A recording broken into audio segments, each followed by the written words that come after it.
नमस्कार, मैं अम्बे वर्मा और आप देख रहे हैं इंडिया टीवी न्यूज।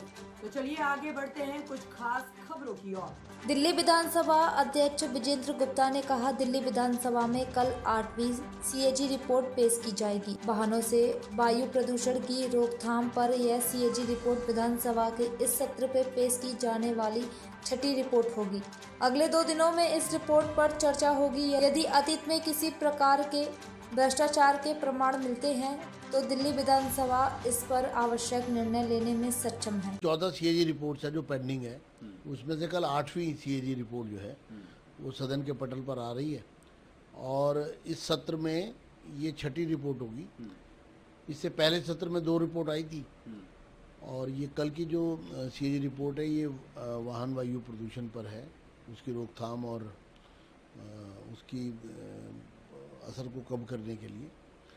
तो कल सदन में एजेंडे पर ये लगी हुई है और अगले 2 दिन इस पर चर्चा चलेगी।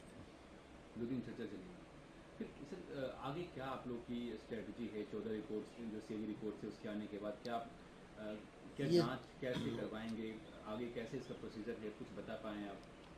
सीएजी की रिपोर्ट जो है ये इससे पहले भी पीएससी को भेजी गई है और एक रिपोर्ट जो डीटीसी पर थी वो कमेटी ऑन गवर्नमेंट अंडरटेकिंग को दी गई है।